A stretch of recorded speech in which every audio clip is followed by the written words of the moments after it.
Hai semuanya, selamat datang kembali di channel Dr. Francisca di Prancis. Untuk di video kali ini gue pengen ngebahas karena tentunya bertepatan dengan bulan Oktober, karena kita tahu Oktober Pink alias Oktober Rose ya, itu adalah bulan dimana bulan untuk screening kanker payudara. Buat teman-teman yang baru saja bergabung, selamat datang. Salam kenal dari Dr. Francisca di Prancis. Buat teman-teman, jangan lupa untuk support channel ini supaya channel ini semakin berkembang lagi dan tentunya bisa lebih bermanfaat lagi untuk orang banyak. Caranya gampang banget. Kalian yang belum subscribe, silahkan subscribe dulu.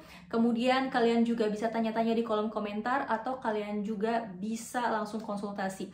Kalian juga bisa konsultasi di akun Instagram Dr. Francisca di Prancis atau juga di page Facebook Dr. Francisca di Prancis. Di sana kalian bisa lihat gue secara rutin memberikan informasi. Jadi kalau kalian butuh informasi lebih banyak lagi, silahkan follow akun Instagram dan page Facebook Dr. Francisca di Prancis. Selain itu, kalian bisa juga share video ini supaya teman-teman, terutama para wanita di sana, lebih aware sama yang namanya kanker payudara. Oke, kenapa sih gue pengen banget ngebahas tentang kanker payudara? Padahal gue udah pernah campaign, gue udah pernah share video ini sebelumnya ya tentang kanker payudara, gimana gue aware banget karena jujur gue tuh bisa dibilang waktu gue magang di bagian ginekologi di Prancis, itu tuh cukup sering gue menemukan kasus ini karena di Prancis sendiri kasus kanker payudara itu adalah salah satu kanker yang cukup tinggi angkanya. Kalau gue lihat dari data Kemenkes Indonesia, kanker payudara di Indonesia pada tahun 2020 itu angkanya masih cukup tinggi, yaitu sekitar 65.000 kasus dari 396.000 kasus kanker keseluruhan. Jadi masih jadi momok menakutkan untuk para wanita setelah kanker serviks tentunya. Jadi buat teman-teman wanita, kalian harus aware banget sama yang namanya kanker payudara. So di video kali ini gue pengen memberikan informasi lebih banyak lagi supaya kalian lebih ngerti apa sih kanker payudara itu. Jadi kanker payudara itu memang lebih banyak di screening pada saat kalian masuk usia menopause. Jadi lebih banyak wanita-wanita memang angkanya lebih meningkat di atas 50 tahun. Tapi sebenarnya tidak menutup kemungkinan buat teman-teman yang masih usia 35 sampai 50 itu juga bisa terkena kanker payudara ini. Selain itu yang kalian harus ketahui, ternyata kanker payudara ini bukan hanya faktor genetik. Jadi bukan hanya orang-orang yang ternyata ibunya, neneknya, atau nenek buyutnya dulu punya riwayat kanker payudara. Ternyata kanker payudara ini juga bisa mengenai wanita-wanita yang tidak punya riwayat genetik sekalipun. Kok bisa dok? Kan nggak punya faktor genetik. Ternyata menurut penelitian, lifestyle berpengaruh tinggi sama yang namanya kanker payudara.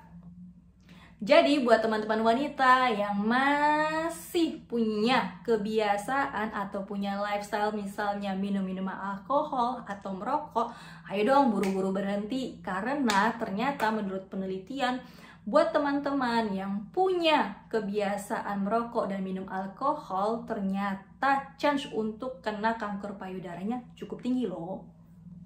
Lalu dok, gimana dok cara pencegahannya supaya saya nggak kena kanker payudara? Yang jelas lifestyle. Itu udah harus deh, udah penting, apalagi buat teman-teman yang memang punya risiko tinggi, dalam artian dalam genetiknya udah ada yang kena kanker payudara, itu harus lebih hati-hati lagi. Jadi intinya buat teman-teman yang usia muda kurang dari 50 tahun itu kalian harus rajin-rajin screening. Caranya gimana dok buat screening? Apakah saya harus ke rumah sakit untuk ngelakuin screening tiap tahun?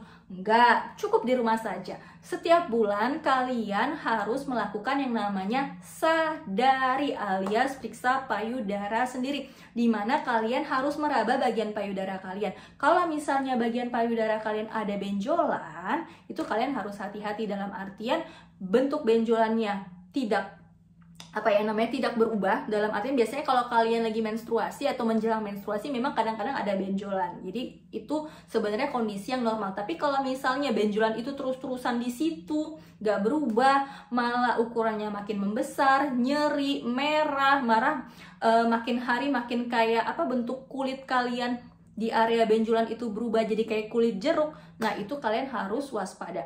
Selain di daerah payudara, kalian juga harus meraba bagian ketiak. Ada benjolan yang menetap nggak? Kalau misalnya kalian lagi infeksi, itu mungkin masih dalam kondisi normal. Tapi kalau misalnya tiap hari kalian raba atau tiap bulan kalian raba dan benjolannya masih menetap terus, itu kalian harus cepat-cepat melakukan pemeriksaan.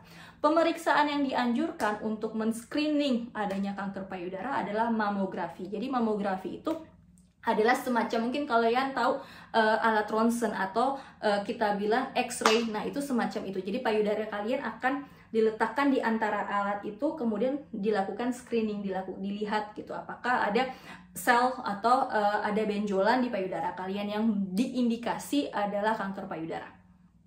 Kemudian dok, gimana dok penanganannya kanker payudara? Apakah payudara saya harus diambil semua atau gimana? Enggak, jadi kalau misalnya screeningnya lebih awal dan lebih cepat, penanganannya akan lebih cepat juga. Jadi justru yang ditakutkan dari kanker payudara adalah penyebarannya. Jadi takutnya menyebar kemana-mana atau metastasis. Yang paling takut adalah ke paru-paru. Kalau misalnya sudah menyebar sampai paru-paru, itu dia penanganannya berbeda lagi dan lebih sulit. Jadi pentingnya screening lebih awal. Semakin cepat kita mengetahui ada tanda-tanda kanker payudara, semakin cepat juga penanganannya. Dan penanganannya tidak harus diambil semuanya, atau namanya mastektomi. Tidak harus diambil semua bagian payudaranya, hanya bagian yang ada tumornya atau ada sel kankernya, itu saja sebenarnya. Tapi kalau misalnya sudah menyebar, mau nggak mau memang harus dilakukan mastektomi sebelum menyebar ke organ-organ vital lainnya. Jadi buat teman-teman ya, para wanita di luar sana, baik usia muda maupun usia menopause, kalian harus hati-hati sama yang namanya kanker payudara ini, karena memang angkanya masih cukup tinggi loh di Indonesia.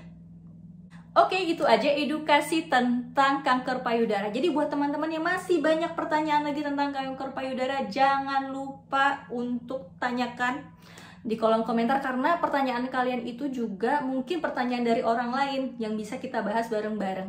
Oke, itu aja untuk video kali ini. Sampai jumpa lagi di video selanjutnya. Bye-bye!